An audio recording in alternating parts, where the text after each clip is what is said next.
piccola zona umida di eccezionale valore naturalistico e per questo inserita nell'elenco dei siti di importanza comunitaria e delle zone di protezione speciale. La sua origine non è naturale, ma è il risultato dell'attività estrattiva dell'argilla. L'utilizzo di questo materiale nella zona è probabilmente molto antico. Pare infatti che già in epoca romana esistessero fornasotti rudimentali atti a cuocere i mattoni. Le escavazioni, riprese agli inizi del secolo scorso, si svilupparono particolarmente negli anni 60. Smessa l'attività, le cave si allagarono spontaneamente e nel giro di pochi anni furono colonizzate da numerose specie, ben destinata ad oasi di protezione della fauna e della flora e data in gestione alla sezione LIPU di Venezia, che si era sempre battuta per la sua salvezza.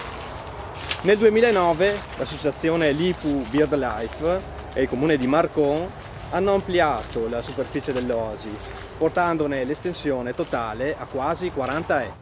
Lungo il percorso dei pannelli illustrativi aiutano i visitatori a riconoscere le varie specie animali presenti nell'area. In alcuni punti sono stati accumulati dei tronchi in modo da favorire la presenza del riccio, sotto i quali stabilisce la propria dimora.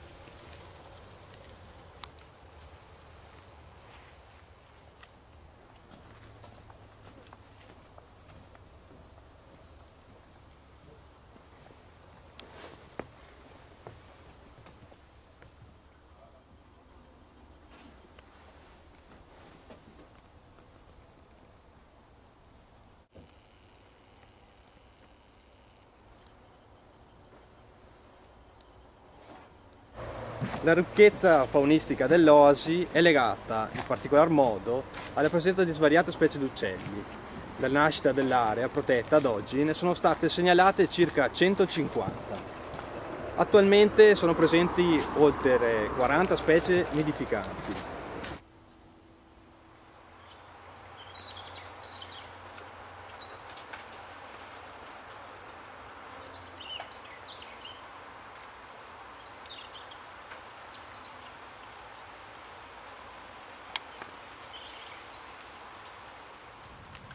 Qui ci sono dentro.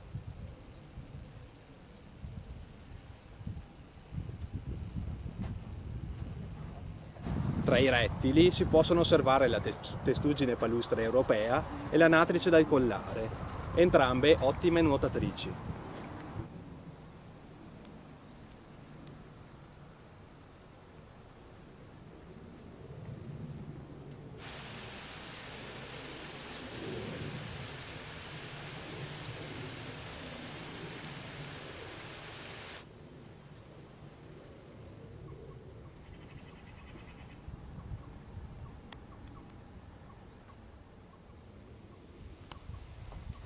La volpe e la lepre lasciano spesso nell'oasi le inconfondibili tracce del loro passaggio.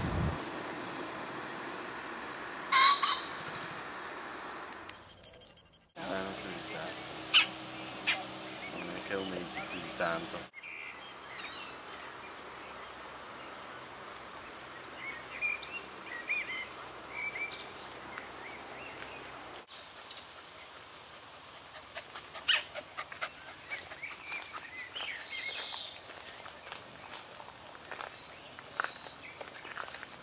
Ecco il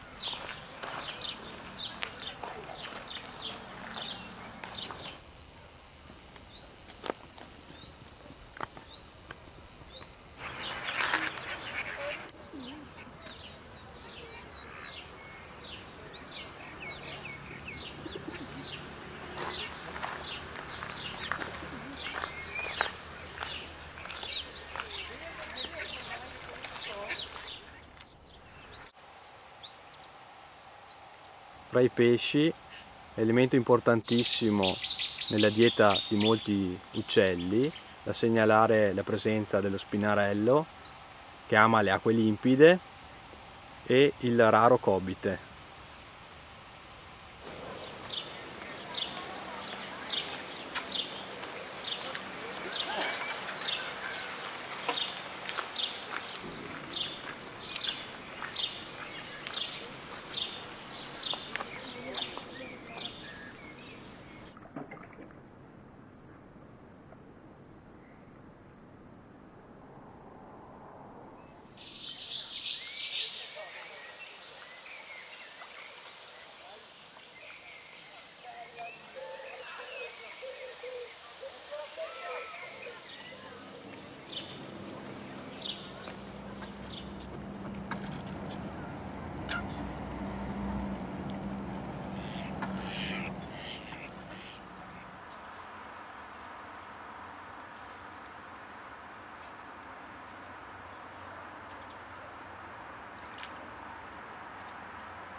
L'iniziativa Nido Dolce Nido, inserita nel pluriennale progetto Oasi Arte e Natura, rappresenta uno degli strumenti d'eccellenza per valorizzare e dare la consapevolezza ai nostri cittadini della priorità che riveste la tutela della biodiversità, soprattutto su un territorio interessato da nuovi grandi assetti. Questo meraviglioso habitat, così vicino alla porta delle nostre case, ora come non mai, merita una forte attenzione al fine di una sua salvaguardia.